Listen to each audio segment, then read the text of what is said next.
সুস্বাগতম সকলকে। আজকের এই ভিডিওতে আমরা আলোচনা করব কলকাতা বিশ্ববিদ্যালয়ের বাংলা অনার্সের পঞ্চম সেমিস্টারের discipline skill enhancement course V52 এই পত্রটি নিয়ে 2024 সাল অর্থাৎ এবছরের জন্য সাজেশন বা যে প্রশ্নগুলো খুবই গুরুত্বপূর্ণ সেই রকম কিছু প্রশ্ন বা সাজেশন নিয়েই মূলত আলোচনা করব। এখানে মূলত রয়েছে দেশভাগ ও বাংলা সাহিত্য। এ প্রসঙ্গে বলে রাখি, পূর্বে আমরা 12 নম্বর, 11 নম্বর এবং A1, B1 এই সমস্ত পত্রগুলো নিয়ে আলোচনা করেছি। সাজেশন রয়েছে, নোট রয়েছে, বিগত বছরগুলির প্রশ্ন এবং তার উত্তর রয়েছে। তোমরা চাইলে এই ভিডিওর শেষে অন স্ক্রিনে অথবা ডেসক্রিপশন বক্সে দেওয়া লিঙ্ক থেকে পূর্ববর্তী সেই সমস্ত আলোচনা কিংবা সাজেশনের বিষয়গুলো দেখে নিতে পারো। যারা নোট সংগ্রহ করতে চাও সেক্ষেত্রে অন স্ক্রিনে অথবা ভিডিওর শেষে ফোন নম্বর বা হোয়াটসঅ্যাপ নম্বর দেওয়া থাকবে, তোমরা চাইলে সেই নম্বরে যোগাযোগ করতে পারো। আজকের এই সাজেশনে আমরা মূলত যে 3টি মডিউল রয়েছে সেই 3টি মডিউল থেকে কিভাবে প্রস্তুতি নেব বা যে প্রশ্নগুলির প্রতি প্রস্তুতি নেওয়া আমাদের অবশ্যই প্রয়োজন সেই ধরনের প্রশ্ন নিয়েই মূলত আলোচনা করব। চলো তাহলে নীলকণ্ঠ পাখির খোঁজে এই উপন্যাসটি থেকে আমরা যে যে প্রশ্নগুলি করব মূলত এ প্রসঙ্গে বলে রাখি, উপন্যাস থেকে আমরা সাধারণত জানি দুই ধরনের প্রশ্ন হয়। একটি হলো বিষয়বস্তু নির্ভর, অন্যটি হলো চরিত্র নির্ভর। অনেকেই বিষয়বস্তু নির্ভর না করে চরিত্র নির্ভর প্রশ্নের প্রতি আগ্রহ বেশি দেখায় বা চরিত্র নির্ভর প্রশ্নের জন্যই তারা প্রস্তুতি নেয়। কিন্তু এই উপন্যাসটার ক্ষেত্রে কিন্তু একটু সমস্যা হতে পারে। অর্থাৎ এই উপন্যাসে শুধুমাত্র চরিত্র কেন্দ্রিক প্রস্তুতি অপেক্ষা যদি বিষয়বস্তু কেন্দ্রিক প্রস্তুতি নেওয়া যায় তবেই কিন্তু বুদ্ধিমানের কাজ করবে। অর্থাৎ এই উপন্যাস থেকে মূলত শুধুমাত্র যে চরিত্র নির্ভর একটি প্রশ্ন অবশ্যই থাকে বিষয়টি তেমন নয়, বরং এই বিষয় থেকে বা এই উপন্যাস থেকে বিষয়বস্তু নির্ভর প্রশ্ন অবশ্যই থাকে। প্রথম যে প্রশ্নটি আমরা দেখব, নীলকণ্ঠ পাখির খোঁজে উপন্যাসটির নীলকণ্ঠ পাখি প্রতীকটির তাৎপর্য ব্যাখ্যা করে নামকরণ কতখানি সার্থক হয়েছে তা আলোচনা করো। 2. নীলকণ্ঠ পাখির খোঁজে উপন্যাসে পূর্ববঙ্গের গ্রাম্য জীবনে হিন্দু মুসলমান সম্প্রীতির যে ছবি ফুটে উঠেছে তা আলোচনা করো, অথবা নীলকণ্ঠ পাখির খোঁজে উপন্যাসের নিম্নবর্গের যে ছবি ফুটে উঠেছে বা উঠে এসেছে তার পরিচয় দাও। 3. সমকালীন সাহিত্যিকরা নীলকণ্ঠ পাখির খোঁজে উপন্যাসটিকে একালের সেরা উপন্যাসের শিরোপা দিয়েছেন। কাহিনীটির অবলম্বনে এই উপন্যাসের বিশেষত্ব আলোচনা করো। 4. নীলকণ্ঠ পাখির খোঁজে উপন্যাসের সোনা চরিত্রটি কি ঔপন্যাসিকের আত্মপ্রতিভাস আলোচনা করো। নীলকণ্ঠ পাখির খোঁজে উপন্যাসে প্রকৃতি যে অপরূপ চিত্র ধরা পড়েছে, প্রকৃতির সেই অপরূপ চিত্রের বর্ণনা দাও। এই হলো বিষয়বস্তু নির্ভর প্রশ্ন। এই প্রশ্নগুলি থেকে 5 নম্বরের প্রশ্নও আসতে পারে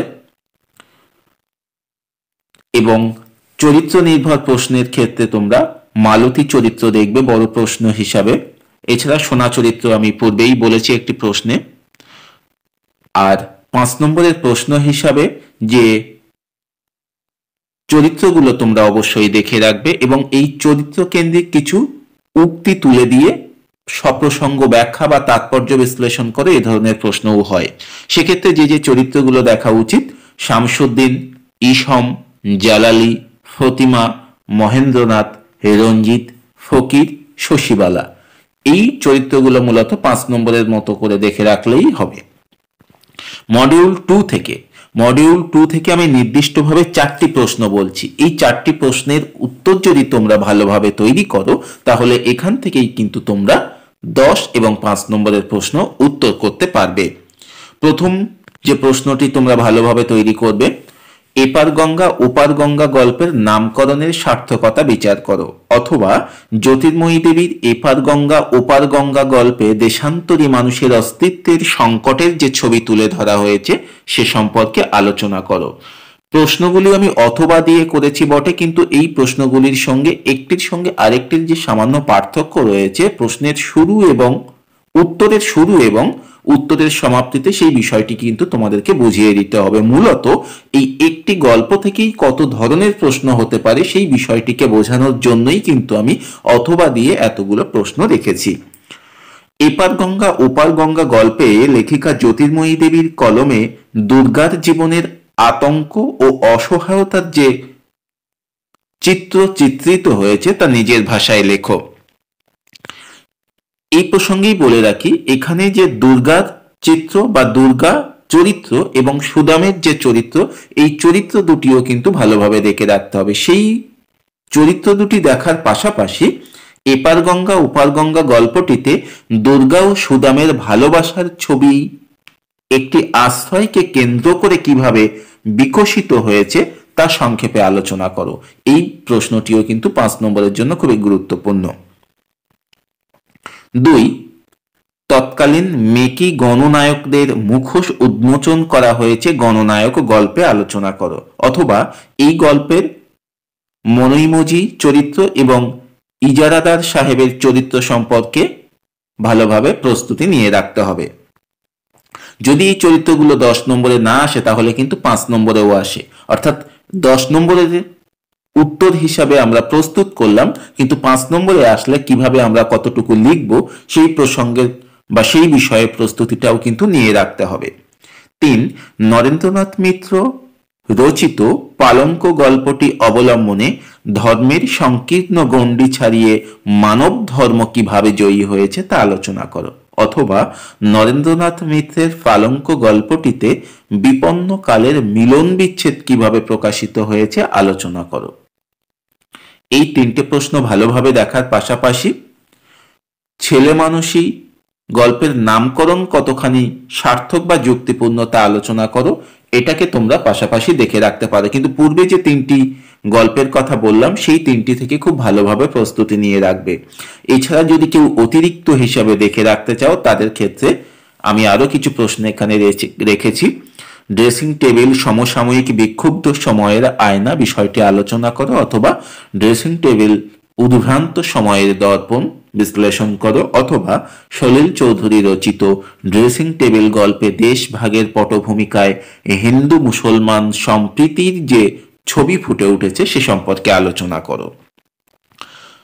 2, রাজা আসে যায় গল্পের রাশেক আলী চরিত্র সম্পর্কে আলোচনা করো। 3, জটায়ু অবশ্যই একটি প্রতীকী গল্প আলোচনা করো। অথবা লেখক এভাবেই নিত্যচরণের নৃত্য ও দর্শক আসনে দুর্গার অবচেতন ভাবনার স্রোতের মধ্য দিয়ে তৈরি করেছেন দেশভাগের ট্র্যাজেডির অসামান্য একটি ডিসকোর্স আলোচনা করো। এই প্রসঙ্গে দুর্গার চরিত্র এবং নিত্যচরণের চরিত্র সম্পর্কেও জানতে চাইতে পারে এবং 5 নম্বরের প্রশ্ন হিসাবে জটায়ু গল্পের নামকরণ কতখানি সার্থক সেই বিষয়টিও তোমরা দেখে রাখতে পারো। এটা চাইলে দেখে রাখতে পারো, কিন্তু পূর্বে যে 3টি প্রশ্ন বলেছি সেই 3টি প্রশ্ন অবশ্যই ভালো করে করবে। মডিউল 3 থেকে 5টি প্রশ্ন যদি ভালোভাবে করা যায় সেখান থেকে কিন্তু 5 এবং 10 নম্বরের সব প্রশ্নেরই উত্তর করা যায়। কি কি প্রশ্ন আমরা দেখব বা কি কি প্রশ্নের উত্তর আমরা ভালো করে তৈরি করব। প্রথমত, কবি অচিন্ত্য কুমার সেনগুপ্তের পূব পশ্চিম কবিতার মর্মকথা নিজের ভাষায় লেখো। অথবা পূব পশ্চিম কবিতায় পূর্ব বাংলা এবং পশ্চিম বাংলার ভিন্ন সংস্কৃতির মধ্যে এক সুর এক আকাশের মেলবন্ধন করেছেন কবি, আলোচনা করো। 2, বিষ্ণুদের লেখা জল দাও কবিতাটিতে দেশভাগের প্রসঙ্গ কিভাবে প্রকাশ পেয়েছে তা আলোচনা করো। অথবা বিষ্ণুদের রচিত কবিতায় দেশভাগের প্রেক্ষিতে কবির সংবেদনা কিভাবে বাণীরূপ লাভ করেছে তা আলোচনা করে বুঝিয়ে দাও। 3, কবি দীনেশ দাসের 15ই আগস্ট 1947 কবিতায় দেশভাগের যে মর্মবেদনা প্রকাশ পেয়েছে তা আলোচনা করো। 4, কবি সুভাষ মুখোপাধ্যায়ের পারাবার কবিতায় 2 বাংলার যে ঐক্য চেতনা প্রকাশ পেয়েছে তার স্বরূপ পরিস্ফুট করো। অথবা দিয়ে এই একই কবিতা থেকে পশ্চিমবঙ্গ আর পূর্ববঙ্গের মধ্যে পার্থক্যটুকু যে আদতেই একটা বিরাট ফাঁকি তাই তিনি প্রমাণ করে দিলেন পারাপার কবিতার শেষ লাইনগুলিতে, আলোচনা করো। 5, কবি শঙ্খ ঘোষ দেশহীন কবিতায় দেশভাগের কারণে ছিন্নমূল হওয়ার যে বেদনা প্রকাশ পেয়েছে তা আলোচনা করো। এই 5টি প্রশ্ন যদি দেখা হয় তাহলে অবশ্যই 5 এবং 10 নম্বরের সব প্রশ্নেরই উত্তর করা যাবে। এছাড়া যদি কেউ অতিরিক্ত হিসাবে দেখতে চাও তাহলে তোমাকে বলেছিলাম ধাত্রী ভাষাদেশ এই কবিতা থেকে সংক্ষিপ্ত 5 নম্বরের হিসাবে প্রস্তুতি নিয়ে রাখতে পারো। তাছাড়া পূর্ববর্তী প্রশ্নগুলির থেকেই কিন্তু তোমরা 10 এবং 5 নম্বরের প্রশ্নের উত্তর করতে পারবে। 1 নম্বরের প্রশ্ন এবং উত্তরের ক্ষেত্রে অবশ্যই প্রত্যেকটি বিষয় ভালোভাবে পড়বে। গল্প এবং কবিতাগুলির উৎস এবং কোন পত্রিকায় প্রকাশিত হয়, কবে প্রকাশিত হয়, এছাড়া টেক্সট ভালোভাবে পড়তে হবে, লাইন তুলে প্রশ্ন হবে। এই ছিল সাজেশন পর্ব। আজকের সাজেশন এখানেই সমাপ্ত করলাম। ধন্যবাদ সকলকে।